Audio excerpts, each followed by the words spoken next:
9절에서 12절까지의 말씀을 교독하겠습니다. 마태복음 7장 9절에서 12절 말씀. 9절 제가 먼저 읽겠습니다. 너희 중에 누가 아들이 떡을 달라 하는데 돌을 주며 너희가 악한 자라도 좋은 것으로 자식에게 줄 줄 알거든 하물며 하늘에 계신 너희 아버지께서 구하는 자에게 좋은 것으로 주시지 않겠느냐? 그러므로 무엇이든지 남을 대접받고자 하는 대로 너희도 남을 대접하라. 이것이 율법이요 선지자니라. 아멘. 우리 말씀의 제목을 같이 한번 읽어보겠습니다. 시작. 대접을 받고자 하는 대로 대접하라. 대접을 받고자 하는 대로 대접하라.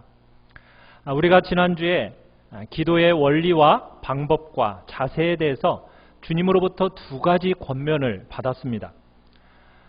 첫 번째, 기도는 어떻게 해야 된다고 말씀을 드렸죠? 일주일이 지나서 기억이 안 나시죠? 어떻게 기도해야 됩니까? 끈기 있게 기도해야 됩니다. 끈기 있게. 하나님께서 응답해 주실 줄 믿고 하나님을 신뢰하기 때문에 낙심치 말고 정말 하나님 앞에 끝까지 끈기 있게 기도할 것을 말씀하셨어요. 기도 위에는 하나님이 공급해 주는 길이 아니면은 도무지 길이 없는 줄 알고 방법이 없는 줄 알고 끝까지 낙심함이 없이 응답하실 때까지 기도하는 것, 끈기 있게 기도하는 것, 이것이 중요하다고 말씀하셨어요. 두 번째, 기도할 때 하나님을 뭐라고 기억하고 기도하라고 말씀하셨습니까? 우리 아버지이심을 기억하고 기도하는 것이 중요하다 말씀드렸어요. 하나님은 우리의 뭐가 되신다고요? 아버지이시다고요. 그 아버지와 관련돼서 오늘은 조금 더 살펴보기를 원합니다. 자, 우리 말씀 요약의 1번을 우리 같이 한번 읽어보겠습니다. 말씀 요약의 1번입니다. 말씀 요약의 1번. 시작. 기도할 때 좋은 것으로 공급해 주시는 아버지 하나님. 여러분, 예수님께서 세상에 계실 때 하나님을 끝없이 뭐라고 부르셨을까요? 아버지 하고 불렀어요. 예수님이 하나님을 아버지라고 부르는 것에 대해서 유대인들이 좋아했을까요? 싫어했을까요? 싫어했습니다. 하나님을 아버지라고 부르는 것, 자기의 친아버지라고 부르는 것에 대해서 너무 싫어하면서 그로 인해서 죽이려고 했다라고 얘기하고 있어요. 그러니까 유대인들은 예수님이 하나님을 아버지라고 부르는 것을 너무너무 싫어해가지고 대적하고 죽이려고 했습니다. 그러면서 예수님은 계속해서 그런데도 불구하고 계속해서 하나님을 뭐라고 불렀어요? 아버지라고 불렀어요. 왜냐하면 예수님의 사역과 관계에서 이 아버지와의 관계가 너무 중요했기 때문이고, 또 한편으로는 하나님 아버지가 주님을 통해서 우리에게도 아버지가 되신다라는 것을 가르치시기 위해서 그 사실을 우리로 하여금 누리도록 하기 위해서 그렇게 부르신 겁니다. 우리 주님이 우리에게 기도를 가르치셨을 때 이렇게 기도하라. 하나님을 뭐라고 부르라고 말씀하셨어요? 하늘에 계신 우리 아버지. 그러니까 하나님이 우리의 아버지가 되신다라는 것을 가르치시고 그 사실을 누리도록 하기 위해서 끊임없이 예수님은 하나님을 아버지라고 부르신 겁니다. 우리 예수님이 부활하신 후에 제일 먼저 만난 사람이 누구죠? 막달라 마리아입니다. 그 막달라 마리아에게 뭐라고 말씀하셨나? 자, 우리 주보에 나와 있는 요한복음 20장 17절 우리 같이 한번 읽어보겠습니다. 시작. 너는 내 형제들에게 가서 이르되 내가 내 아버지 곧 너희 아버지 내 하나님 곧 너희 하나님께로 올라간다 하라 하시니. 자, 예수님이 제자들을 가리켜서 뭐라고 칭하셨죠? 내 형제들 이렇게 칭하고 계십니다. 내 형제들. 그러니까 주님의 그 죽으심과 부활이 만들어낸 새로운 질서가 있어요. 하나님께서 정말 우리에게 아들을 보내주심으로 말미암아 열어놓으신 새로운 중요한 질서, 그게 뭐냐? 예수님이 우리를 뭐로 여기신다는 거예요? 형제로 여기신다. 형제. 우리와 예수님 사이에는 무슨 지간이에요? 형제지간이에요. 예수님은 우리의 뭐가 되셔요? 맏형. 우리는 한 형제. 그래서 예수님과 우리는 무슨 지간이라고요? 형제지간이에요. 형제지간. 자, 예수님과 우리가 형제지간이니까 예수님이 하나님을 뭐라고 부르시니까? 아버지라고 부르시니 우리도 하나님을 아버지라고 부르게 된 거예요. 예수님께만 하나님이 아버지가 되시는 게 아니에요. 예수님의 공로를 힘입어서 하나님의 백성이 된 우리 또한 하나님을 아버지라 부르는 권세와 특권이 우리에게 주어진 겁니다. 하나님은 그냥 종교적인 개념에서 아버지가 아니에요. 하나님은 우리와의 관계 속에서 아버지가 되세요. 우리가 뭐 하나님을 부를 만한 마땅한 호칭이 없어서 아버지라고 부르는 게 아닙니다. 우리가 그분을 정말 아버지로 누리고 그분을 정말 아버지로서 경험하도록 예수님이 하나님을 아버지라고 부르는 것과 똑같이 우리도 하나님을 뭐라고 부른다고요? 아버지라고 부르는 거예요. 여러분, 하나님이 우리의 아버지가 되시니까 이제 하나님을 아버지로 모시고 있는 여러분에는 시련과 고난이 면제가 돼요, 안 돼요? 답변이 어렵죠. 돼요, 안 돼요? 시련과 고난이 면제됩니까? 안 돼요. 시련과 고난은 우리에게 주어져요. 그러나 여러분, 그 삶의 어려움으로 인해서 우리가 낙심할 이유가 있어요? 포기할 이유가 있어요, 없어요? 없어요. 왜? 아버지께 우리가 뭐함으로? 기도하고 간구함으로 말미암아 그분의 도우심을 입어서 그 시련과 어려운 문제를 넉넉히 이겨낼 수 있기 때문에, 그 문제를 극복해낼 수 있기 때문에 시련과 고난이 우리에게 찾아오더라도 그 시련과 고난을 어떻게 할 수가 있어요? 기도와 간구로 말미암아 넉넉히 승리할 수가 있는 겁니다. 하나님은 우리에게 기도라는 통로를 통해서 인생에 겪는 그 시련과 아픔을 극복하실 뿐만 아니라 그것이 계기가 되어서 복 주시는 계기로 삼으신다는 거예요. 여러분, 이것은 아버지와 아들됨의 관계 속에서 누릴 수 있는 특권입니다. 기도는 자녀인 우리에게 아버지 하나님의 공급하심, 도우심, 이것을 경험하게 하는 통로라는 얘기입니다. 자, 오늘 본문 11절을 우리 다시 한번 읽어봅시다. 11절입니다. 시작.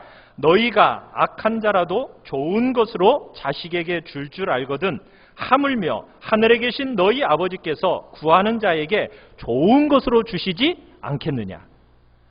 여러분, 우리가 하나님을 아버지로 믿고 그분 앞에 들어가서 기도할 때마다 하나님은 우리에게 뭘 주신대요?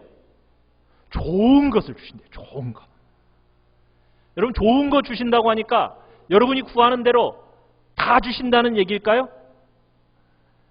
여러분이 구하는 때에 그냥 주신다는 얘기일까요? 그 얘기는 아니죠. 저희 아들이 6학년이에요. 근데 지금까지 핸드폰이 없어요. 근데 저희한테 항상 끊임없이 요구하는 게 뭐겠어요? 핸드폰 사달라고. 사줘요, 안 사줘요? 안 사줘요. 뻔하니까. 그거 사주면 뭐 할지 뻔하니까. 그래서 얘기하는 거죠. 이거 주면은, 과연 사주면은 네가 뭐 할지 알지? 그러니까 자기도 인정해요. 그러고서는 포기해요. 달라는 대로 주면은 그게 유익이 됩니까? 지금 달라고 했으니까 주면은 유익이 될까요? 안 되니까 부모의 사랑의 마음으로 주지 못하는 거예요. 여러분, 하나님께서 우리의 아버지가 되세요. 우리가 그분을 믿고 기도하고 그분의 이름으로 우리가 구하면 원하는 거 주십니다. 그런데 여러분, 반드시 좋은 것으로 주세요. 좋은 것으로. 좋은 것으로 주신다는 얘기가 뭐예요? 우리의 영혼과 육체에 참으로 유익이 되도록 주신다는 거예요. 우리는 육체적인 필요밖에 못 봐요. 그래서 육체적인 것만 요구합니다. 그러나 하나님은 영혼과 육체를 다 보고 계세요. 그래서 우리로 하여금 영혼과 육체에 필요한 것을 균형 있게 공급하고 도우시는 거예요. 궁극적으로는 우리로 하여금 우리의 구원의 완성에 도움이 필요한 것들을 공급해 주신다는 겁니다. 우리의 구원에 정말 필요한 거면요, 다 주세요. 주님은 우리가 기도할 때 아버지의 그 완전한 구원으로 들어갈 수 있도록 좋고 유익한 거 공급해 주십니다. 우리가 마음을 다해서 주님을 사랑하고 그분을 가까이서 누릴 수 있도록, 우리 주님을 닮은 모습으로 이 땅에 드러날 수 있도록 주님은 우리에게 필요한 모든 은혜와 복을 공급하시는 거예요. 우리 2번을 같이 한번 읽어봅시다. 2번. 시작. 기도할 때 충만하게 역사하시는 성령님. 자, 우리가 금방 읽었던 본문 11절에서 하늘에 계신 너희 아버지께서 구하는 자에게 무엇으로 주신다? 좋은 것으로 주시지 않겠느냐, 이렇게 말씀하고 계시는데, 여러분 이와 병행되는 똑같은 구절이 누가복음 11장 13절에 똑같이 나와요. 자, 우리 주보에 나와 있는 누가복음 11장 13절 우리 같이 한번 읽어봅시다. 시작. 너희 하늘 아버지께서 구하는 자에게 성령을 주시지 않겠느냐. 자, 마태복음에서는 좋은 것이, 누가복음에서는 뭐라고 나와 있죠? 성령이라는 단어를 사용하고 있어요. 하나님이 우리에게 좋은 것을 주시는 것 중에 최고로 좋은 것이 뭐라는 얘기예요? 성령이라는 거예요. 성령. 성령을 선물로 주신다는 거예요. 자, 그런데 여러분 기억할 게 있어요. 사랑하는 성도 여러분, 모든 진실한 성도는 예수 그리스도를 믿음으로 성령을 선물로 받죠. 아멘. 자, 그러면 여기 계시는 모든 분들은 다 성령님을 선물로 받으셨습니까? 자, 지금 성령님이 어디 계시죠? 여러분의 마음 속에 계십니까?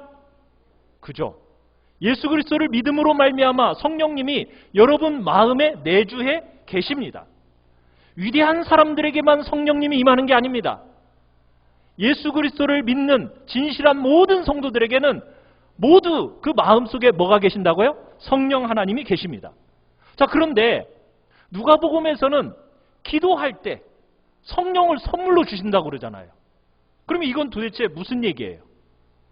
아니, 거듭나면은 반드시 우리의 마음속에 성령님이 임재해 계신다고 하는데, 성령님을 주셨다고 하는데, 성령님이 내 안에 계신다고 말씀하시는데, 아니 기도하면 또 성령님을 주신다고 하면, 그러면 내가 죄를 지으면, 잘못하면 성령님이 나가시는가?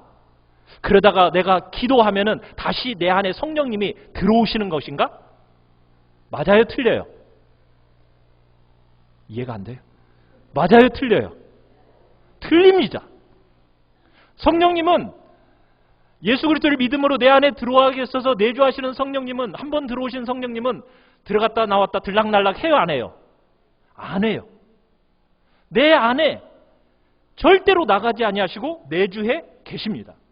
그러면 누가복음에서 기도할 때 성령을 선물로 주신다는 이 이야기는 도대체 무슨 얘기일까요? 우리가 전심으로 성령님을 능력을 의지하고 기도하면 성령님이 어떻게 하신다는 얘기냐? 우리를 다스리시고 우리의 삶 가운데 충만하게 역사하시고 일하신다는 얘기입니다. 여러분, 진실하게 거듭난 모든 성도들 속에는 성령님이 임재해 계십니다. 그런데 안타깝게도요, 많은 성도들이 성령님을 그대로 두어요. 여러분 안에 성령님이 계시는 거 어떻게 지금 서로 교통하고 계세요? 있는지 없는지 그냥 몰라요? 있습니다. 근데 성도들이 성령님을 어떻게 한다고요? 없는 것처럼 취급하면서 내버려 둔다는 얘기예요. 여러분, 성령님은 우리의 왕으로서 내주에 계시지만, 자유롭게 우리를 다스리시지만, 이 성령님은 우리가 강압적으로, 그 성령님이 우리를 강압적으로 우리를 꺾어서 우리를 다스리시는 분은 아니십니다. 성령님을 찾고 구하고 의지해야 그 성령님께서 역사하시는 거예요. 우리의 깨달은 지각을 사용해서 성령님을 찾고 성령님을 의지하고 진정으로 그분의 도우심을 구할 때 그 성령님이 내 안에서 충만하게 역사하면서 우리 안에 그 성령의 놀라운 다스림의 역사가 나타난다는 얘기입니다. 무슨 얘기인지 이해가 되십니까? 사랑하는 성도 여러분, 우리는 신약 시대를 살아가는 사람들이에요. 우리에게 있어서 이 성령 하나님은 정말 중요합니다. 우리가 하나님의 자녀라는 사실, 이 사실을 그냥 종교적인 개념으로만 가지고 이 땅을 살아갈 존재가 아니에요. 하나님의 자녀라는 사실을 여러분들이 실제적으로 이 땅에서 경험하면서 그에 걸맞게 참여할 수 있는 자녀들의 그 존귀와 영광을 경험하려면 누구의 도움이 있어야 됩니까? 성령님의 도움이 있어야 됩니다. 성령님은 우리와 함께 하시면서 우리가 장차 어떻게 될지, 여러분 그 천국에 맛보고 싶으시죠? 천국에 대해서 이 땅에서 좀 경험하고 싶지 않으세요? 그것을 누가 맛보고 누가 경험하도록 증거하십니까? 성령님이 그 일을 우리 가운데 역사해 주시는 거예요. 우리가 이제 장차 정말 영광스럽고 존귀한 존재로 우리가 변화될 겁니다. 그것을 이 땅에서 경험하고 참여할 수 있도록 증거를 주시는 분이 누구라고요? 성령님이에요. 그래서 그 성령님이 내 안에서 역사하시면서 구원받은 이후에도 여전히 우리 속에는 뭐가 남아있어요? 죄의 본성이 남아있고 육체의 나쁜 습관들이 남아있습니다. 그런데 이 나쁜 본성과 습관들을 꺾고 하나님의 말씀에 복종할 수 있도록 능력과 거룩한 힘을 주시는 분이 누구예요? 성령님이에요. 성령님의 역사와 성령님의 도우심이 없이는 우리는 이 땅에서 승리하며 살아갈 수 있는 존재가 아니란 얘기입니다. 성도가 성도답게 살아갈 수 있으려면 누구의 도움이 절실히 필요해요? 성령님의 도움이 절실히 필요하다는 거예요. 그런데 이 땅을 살아가는 이 시대의 많은 성도들이 보편적으로 너무 연약해요. 자꾸 실패해요. 왜 그러겠어요? 그래, 우리가 약하고 죄인이니까 당연하다. 그래요, 당연하지만 우리가 지금 직무유기하고 있다는 얘기입니다. 무슨 직무유기요? 하나님의 성령님을 의존하고 있지 않다는 얘기예요. 성령 하나님께서 내 안에 내주하시면서 나와 동행해 주시고 내 안에 충만히 임재하셔서 역사하시고 다스려 주시도록 그 성령님을 의지해야 되는데 그러지 않고 그분께 구하지를 않고 있는 거예요. 그러니까 자꾸 실패하고 자꾸 넘어지는 겁니다. 그 귀한 성령님이 내 가운데 충만하게 역사하시도록 사랑하는 성도 여러분, 기도하며 나가시길 바랍니다. 충만하게 역사하시는 유일한 방법이 뭐라고요? 기도입니다. 하나님께 구할 때예요. 사랑하는 성도 여러분, 이 땅을 살아가는 동안 기도의 문이 열려서 정말 기도 중에 하나님을 누리고 맛보는 것, 여러분 이것만큼 지상을 살아가는 성도에게서 최고의 영광이에요. 이것이 우리가 누리는 최고의 영광입니다. 자, 그것을 여러분 경험하셨으면 그 경험을 이제는 누구에게 물려줘야 될까요? 우리의 자녀손들에게 물려줘야죠. 이것이 가장 큰 유산이라는 거 여러분 믿으십니까? 여러분 부모로서 우리 자녀들에게 뭐 물려주고 싶으세요? 돈요? 요즘에는 뭐 교육적인 환경들 엄청나게 제공해주고 있어요. 그래요, 자녀들에게 좋은 것 정말 제공해주고 싶은 것이 우리 부모의 심정이죠. 그렇지만 여러분 우리가 자녀를 위해서 할 수 있는 것들은 많이 제한되어 있습니다. 외적인 것들 얼마간 해줄 수 있죠. 그렇지만 그들의 영혼을 만지는 것은 우리가 할 수 있는 일이 아니에요. 우리 자녀손들의 여러분 그들의 영혼을 만지는 것 누가 하는 건 일입니까? 성령님이 하시는 일이에요. 그렇다면 우리가 할 수 있는 건 뭐예요? 기도밖에는 할 수가 없는 거예요. 여러분, 여러분의 자녀손들을 위해서 정말 그 자녀손들이 기도의 문이 열리기를, 그들이 정말 삶의 중요한 순간순간마다 하나님을 의지하고 그분과 동행하고 하나님의 도우심을 경험하면서 여러분 세상을 살도록 돕는 것, 여러분 이것이야말로 자녀를 바르게 키우는 가장 좋은 방법이에요. 기도의 문이 열려야 돼요. 나의 기도의 문이 열려야 되고, 내가 열려진 기도의 문이 누구에게 열려야 됩니까? 우리의 자녀들에게, 손자 손녀들에게, 우리의 다음 세대들에게 열려져야 돼요. 여러분, 이것을 위해서 우리 교회가 기도해야 됩니다. 끈기 있게 하나님이 우리의 아버지가 되심을 믿고, 정말 하나님을 향해서 종들처럼 두려워하거나 눈치 볼 필요 없이 아들로서 예수님의 이름으로 담력을 가지고 당당하게 여러분 하나님 앞에 구하십시오. 그러면 하늘 아버지께서 좋은 거 주십니다. 그렇게 좋은 것을 받으며 살아가는 우리들, 이 땅에서 어떻게 살아가야 될까요?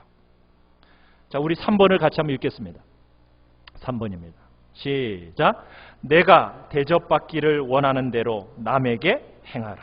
우리 12절, 오늘 본문 12절을 같이 한번 읽겠습니다. 시작.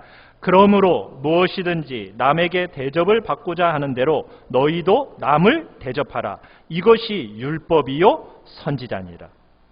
여러분, 기독교를 완벽히 담고 있는 단어를 하나 꼽으라면 오늘 그러므로를 우리가 들 수 있어요. 한번 거기다가 동그라미를 쳐보세요. 그러므로. 이 그러므로라는 단어는 어떻게 보면 기독교의 가장 압축적으로 제시하는 전형적인 단어 중에 하나입니다. 여러분, 이 그러므로는 언제 쓰이죠? 인과관계를 나타내는 접속사예요. 무슨 얘기입니까? 앞에 원인이 나오고 뒤에 결과가 나올 때 쓰는 접속사, 그러므로. 자, 오늘 본문의 문맥을 한번 여러분들이 살펴보시면 앞에 원인이 나오고 뒤에 결과가 나와요. 자, 원인이 뭡니까? 원인.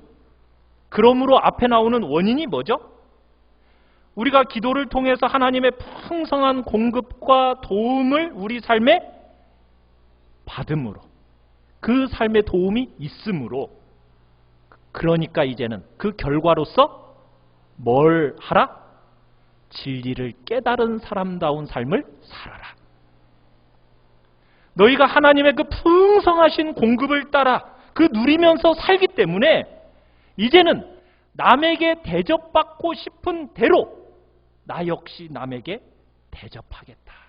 대접하며 살아라. 이 얘기를 하고 있어요. 남들이 나에게 이렇게 해줬으면 좋겠네. 그것을 바라면서 기다리지 말고 내가 기대하는 것을 남들에게 먼저 행하라는 거예요. 이게 누구냐? 그게 성도다. 하나님을 아버지로 모시고 그 아버지로부터 기도를 통해 풍성하게 공급받고 있는 사람들의 삶은 어떻게 살아가는 거다? 남에게 대접받고 싶은 대로 남을 어떻게 해줘라? 대접해줘라. 여러분의 기도를 통해서 여러분의 일상에 필요한 모든 것들을 하나님께서 풍성하게 공급해 주십니다. 여러분 그렇게 받아 누리며 살아가십니까? 아멘. 못 받으셨어요? 정말 풍성하게 안 주시던가요? 저만 누리나? 정말 풍성하게 받아 누리며 살아가고 있잖아요. 그죠? 하나님의 은혜를 통해서 정말 그 은혜를 입고 여러분 이 땅을 살아가는 동안 여러분 세상 사람들을 대할 때 저 사람이 나한테 이렇게 해줬으면 좋을 텐데 얼마나 좋을까? 여러분 그런 기대를 가슴에 품고 그런 일이 일어나기를 수동적으로 기다리는 사람이 아니라는 거예요. 그것을 내가 먼저 적극적으로 행하는 사람이 그 사람이 성도다. 성도는 사람들에게 그런 일을 직접 행하며 살아가는 사람이다. 그게 이 땅을 살아가는 삶의 방식이다. 지금 우리 주님이 말씀하시는 내용이에요. 여러분 학자들은요. 오늘 이 12절을 기독교 윤리와 삶의 방식을 한마디로 요약한 것이다라고 해가지고 뭐라고 부르는 줄 아십니까? 황금률이라고 합니다. 뭐라고요? 황금률. 그러니까 오늘 마태복음 7장 이 12절을 황금률이라고, 황금률. 성경에 나오는 모든 윤리와 교훈의 요약본. 그래서 황금률. 여러분 오늘 본문의 마지막에 이것이 뭐요 뭐다? 율법이요 선지자니라 이렇게 말씀하고 있죠. 여러분의 이러한 태도로 남들을 대할 때 이것은 율법을 요약한 것과 똑같이 바로 그 일을 행하는 거다. 지금 이렇게 말씀하고 계시는 거예요. 여러분 구약 성경에 보면 모세를 통해서 우리에게 율법을 주셨죠. 그 율법의 요약본이 뭐예요? 십계명이에요. 자, 여러분 그 십계명을 우리 주님이 또 요약하셨어요. 어떻게 요약하셨죠? 십계명, 10계명을 둘로 딱 요약하셨어요. 어떻게 요약하셨어요? 하나님 사랑, 이웃 사랑. 전심으로 하나님을 사랑하고 이웃을 내 몸의 한 부분처럼 여기며 사랑하라. 이렇게 요약해 주셨잖아요. 자, 두 번째 해당하는 내 이웃을 내 자신같이 사랑하라는 이 표현을 달리 표현하면 오늘 본문과 똑같은 거죠. 그죠? 남들에게 대접받고 싶은 대로 남들을 먼저 어떻게 해라? 대접해 줘라. 여러분들이 살아가다가 어떤 시련과 문제를 딱 만났어요. 그런데 누군가가 옆에 와가지고 손을 딱 꽉 잡아주면서 힘들지? 여러분의 마음을 따뜻하게 마음을 만져주면 여러분 어때요? 큰 위로가 되죠? 경제적인 어려움을 만났는데 슬그머니 어떤 한 사람이 찾아오더니 주머니에다 뭔가를 딱 집어주면서 힘들지 하면서 따뜻한 위로의 말 한마디 해주면 여러분 그 손길이 하나님의 손길처럼 느껴지면서 감격스럽지 않아요?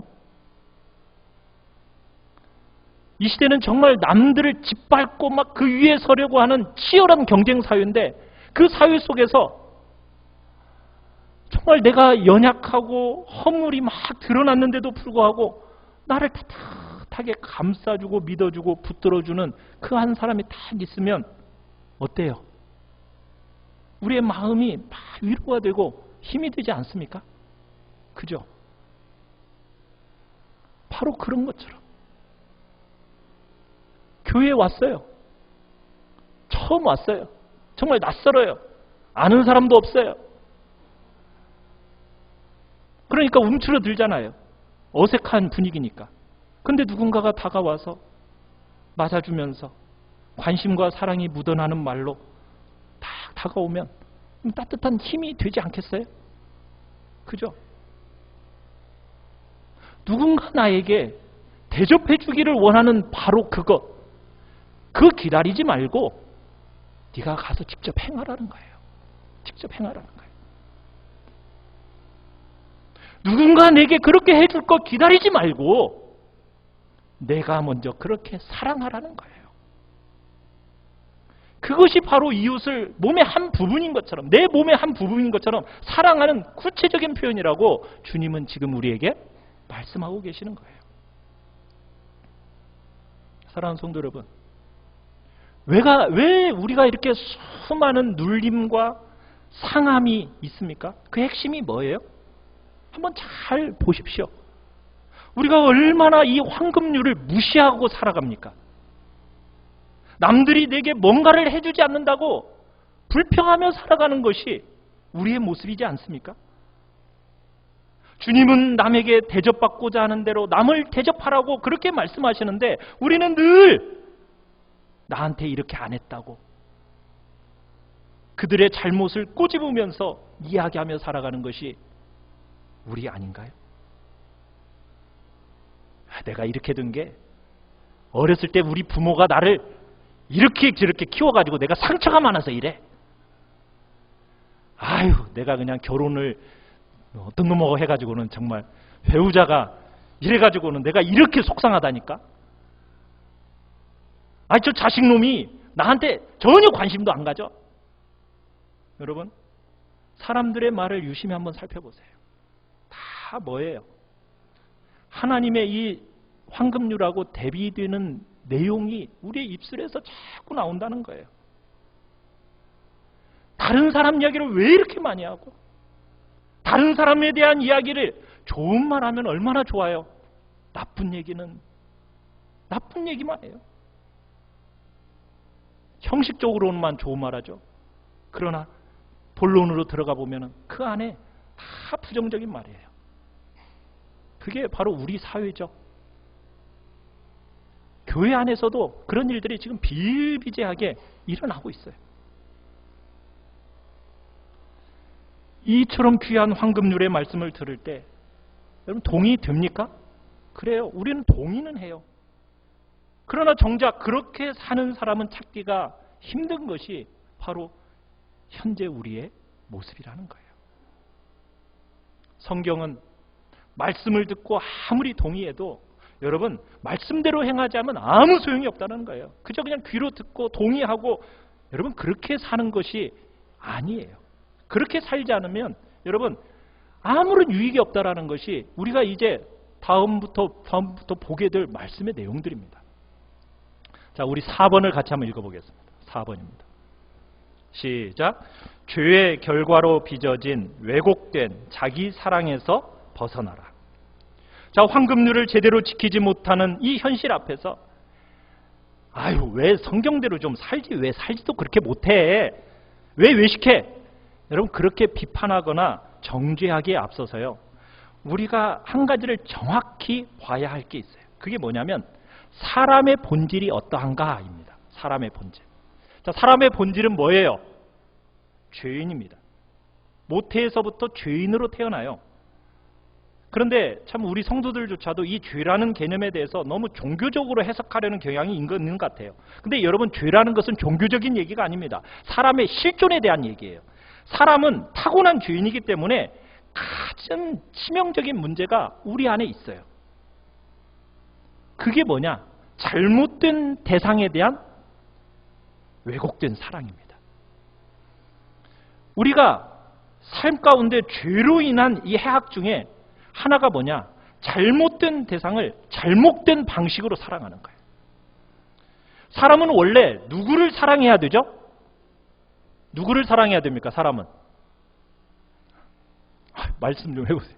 누구를 사랑해야죠? 네? 하나님을 사랑하고 이웃을 사랑해야죠. 그죠? 그런데 죄가 삶 속에 들어온 이후에 어떻게 됐어요? 하나님을 미워하고 율법을 미워하고 이웃은 경쟁의 대상으로 전락시켜버렸어요.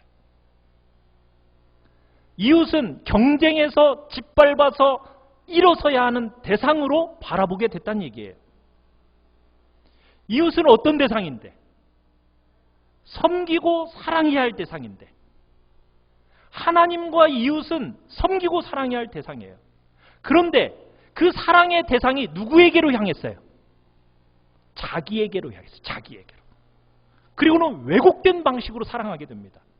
이게 다 이 땅의 죄인들의 근원적인 문제예요. 그런데요, 예수 그리스도를 믿고 난 성도들도요, 여전히 우리 속에 죄의 습관이 그대로 남아있어요. 그러다 보니까 여러분, 우리를 그대로 내버려 두면요, 항상 자기 본위로 살아가요. 자기 본위로. 우리를 향해 말씀이 거스르면서 성령이 우리를 만지시기 전에는요, 항상 우리는 자동적으로 자기만 생각하게 되어 있습니다. 자기만. 그리고 더 놀라운 것은 자기 입장에서만 사물을 바라요. 자기 입장에서만. 자기 중심성으로 인해서 우리가 상대를 바라보잖아요. 그러면은 이중잣대를 갖게 돼요. 무슨 얘기냐? 내가 하는 말, 내가 하는 행동은요, 다 이해가 되고 다 납득이 돼요. 내가 하는 일은요, 다 정당해요. 그런데요, 다른 사람들이 나를 볼 때는 뭐라고 말하는지 아세요? 참 별나? 저런 무슨 돌연변이가 생겼나 몰라? 여러분, 그렇게 본다라는 거예요. 그런데요, 나는 나 자신을 바꾸려고 해요, 안 해요? 절대로 안 바꾸려고 해요. 왜? 내가 충분히 이해가 가니까. 내가 이렇게 된 것은 아빠 때문이고 엄마 때문이고 남편 때문이고 아내 때문이고 자식 때문이고 내가 성장 과정에서 상처를 받아서 그렇고, 그러니까 나 자신에 대해서는 완벽하게 정말 내 입장 가지고 나를 설명하고 해석이 가능하니까 내 방식을 고수하고 그리고 나를 바꾸려고 하질 않아요. 다른 사람이 아무리 나에게 그 이상해 그렇게 말해도요, 절대로 동요하지 않습니다. 왜? 자기중심적인 입장에서만 사물을 보니까 그래요. 그리고는 모든 힘과 모든 자원을 동원해서 자기의 입장을 고수해 나가고 자기의 복지에 쏟아붓는 것이 우리 인간입니다. 인간이 그래요. 자기중심적이고 자기밖에 몰라요. 그게 이기적인 존재로 평생을 살아가도록 부추김을 받는 것이 바로 우리 인간이고 이 시대의 풍조예요. 그러나 우리는 이제 예수 그리스도를 믿음으로 말미암아 그런 존재에서 어떻게 돼요? 바뀐 존재가 돼야죠. 그러면 어떻게 살아가야 돼요? 한번 멈춰서 이제는 다른 사람의 입장에서 나를 생각해 보자는 거예요. 다른 사람의 입장에서. 이 땅에 사는 동안 그러면요, 부딪히는 대부분의 문제가 해결이 됩니다. 다른 사람의 입장에서 나를 두고 생각하면요, 충분히 해결할 수 있어요. 그런데도 불구하고요, 우리는 전혀 그렇게 하려고 하지를 않아요. 여러분, 사랑하는 배우자에 대해서도 마찬가지예요. 그죠? 자식들도 내 관점에서만 보려고 해요. 나의 복락과 연관지어서만 보려고 해요. 그러다 보니까 여러분, 많은 왜곡들이 일어나게 되는 겁니다. 자기 중심성, 자기 복지, 자기 우선, 자기 입장. 여러분, 이것을 바꾸려고 하지 않는 이 세상이 추구하는 삶의 방식이 뭔지 아세요? 힘을 갖는 거예요. 힘을. 왜 힘을 가지려고 해요? 나는 안 바꾸고 누구를 바꾸려고? 상대방을 바꾸려고. 뭐가 있어야 바꾼다고 생각을 해요? 힘이 있어야 바꾼다고 생각을 하는 거예요. 그래서 돈을 가지려고 하고. 왜? 돈이 뭐라고 생각하니까? 힘이라고 생각하니까. 지위와 신분을 가지려고 하는 거예요. 왜? 거기가 힘이라고 생각하니까. 그래서 나는 안 바꾸고 누구를 바꾸려고? 상대방을 바꿔서 내가 원하는 대로 조종하고 싶어서. 이게 사람의 본질이에요. 그래서 세상이요, 그 힘을 취하려고 무한 경쟁 구도 속으로 들어가게 되는 겁니다. 우리 사회가 다 그렇게 가고 있는 거예요, 지금. 어떻게 하면 나를 기쁘게 할까? 나를 좋게 할까? 어떻게 하면 나 중심적으로 내 입장으로 살아갈까? 지금 세상이 그렇게 가는 겁니다. 내 입장만 생각하는 거예요. 남의 입장은 절대로 세우려고 하지 않는 거예요. 자기 희생, 자기 수고가 따라야 하는 그 순간에 여러분, 남의 입장에 서서 자기를 부인할 줄 아는 사람이 어디에 있을까요? 우리 이제 다른 사람에 대한 이야기는 우리 멈춥시다. 성도는 일한 것도 없고 아무 자격도 없고 공로도 없이 정말 오직 은혜로 귀한 선물을 받은 자들입니다. 은혜에 빚진 우리가 하나님 아버지께 기도하면 하나님이 언제나 우리에게 좋은 것으로 풍성하게 공급해주고 계세요. 그런 아버지를 모시고 살아가는 게 우리들입니다. 세상은 그런 걸 모르니까 힘을 추구하고 이 땅에 쌓으려고 하지만 우리는 하나님을 아버지로 모신 자로서 그분께 기도하면 풍성하게 받는 존재이니 우리는 이 땅에 쌓으면서 살아가려고 하지 않고 이제는 우리가 어떻게 살아가야 돼요? 남의 입장에 서서 내가 대접받으려고 하는 것이 아니라 어떻게 내가 대접받으려고 하는 그 마음으로 상대방을 대접하는 자. 그것이 바로 우리 성도들이 살아가야 할 삶의 방식이라는 거예요. 여러분, 우리 주님의 말씀을 좇아서 나 자신을 깨트리고 정말 남들이 내게 원하는 것 먼저 해줍시다. 왜 내가 먼저 해야 되냐고요? 내가 은혜로 받은 것이 많기 때문에. 나같이 자격 없는 자가 예수님의 이름으로 기도하면 하나님이 좋은 것으로 풍성하게 공급해 주시기 때문에 아버지께 받은 그 중심으로 여러분, 빚진 심령을 가지고 우리 이웃에게 먼저 행하는 자가 됩시다. 그저 남들보다 조금 앞서려고 하고 악한 자, 약한 자들을 막 짓밟고 짓밟는 이 아픔 많은 이 세상에서 내가 먼저 희생하고 내가 먼저 종이 되었고 내가 먼저 섬기고 내가 먼저 죽어서 다른 사람을 살리는 그 사람이 바로 성도라는 거죠. 그럴 때 진실한 변화가 우리 교회 안에서 이 나라와 이 민족 안에서 나타나게 되는 겁니다. 하나님께서 여러분을 파송하신 그 자리가 어디입니까? 여러분의 삶의 모든 자리에 붙여주신 사람을 만나셨습니까? 여러분께서, 하나님께서 여러분에게 감당하시라고 하신 그 일들이 있습니까? 그때마다 이 황금률을 생각하고 이 황금률을 행동의 준거로 삼아 살아가시기를 간절히 바랍니다. 다른 사람 이야기를 하기 전에, 다른 사람에게 바라기 전에 내가 먼저 그 일을 행함으로 말미암아 여름 가물에 정말 시원한 냉수 같은, 주인의 마음을 시원케 해드리는, 주인의 마음을 만족시켜드리는 그런 복된 자리에 우리 모든 성도들이 있기를 간절히 축원합니다. 우리 시간 같이 찬양하며 나아갑시다.